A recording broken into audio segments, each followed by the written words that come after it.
அடுக்கிய கோடி வரினும் குடி பிறந்தார் குன்று செய்தலில் 954 கோடி 96 அதிகம்.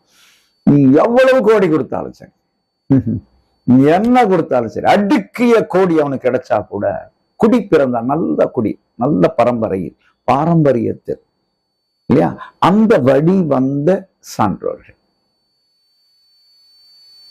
அடுக்கிய கோடி வரினும் குன்றுவ செய்தலில் அவர்களுடைய நுழைந்தாழ்வதற்கான இழிந்த செயல்களை, உலகம் வெறுத்த செயல்களை, சான்றோர் ஒதுக்கிய செயல்களை, இல்லையா, உலகத்திற்கு பண்படாத செயல்களை, பயன்படுத்தக்கூடாத செயல்களை அவர்கள் குன்றுவ சின்ன அளவுல கூட செய்ய மாட்டாங்க.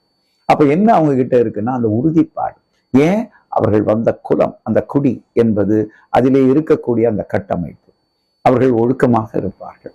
அடுக்கிய கோடி அவர்களை மாற்றி விடாது. கோடி மட்டும் இல்லை, என்ன கொடுத்தாலும் மாற மாட்டார்கள். ஏன்னால் அவர்கள் கொள்கை சான்றவர்களாக இருப்பார்கள். சற்றும் பிறட மாட்டார்கள். ஏன்னா அவங்களுக்கு தெரியும், பிறந்தால் அவங்களுடைய குடிப்பெருமைக்கு இழுக்கு என்பது. இதுதான் வள்ளுவர் குடிமை என்ற அதிகாரத்தில் எழுதக்கூடிய ஒரு அருமையான திருக்குறள். வாழ்க்கையில் கடைபிடித்தால் உங்கள் குடிக்கது பெருமை, இல்லை என்றால் உங்கள் குடிக்கது இழுக்கு என்பதே வள்ளுவச்சி.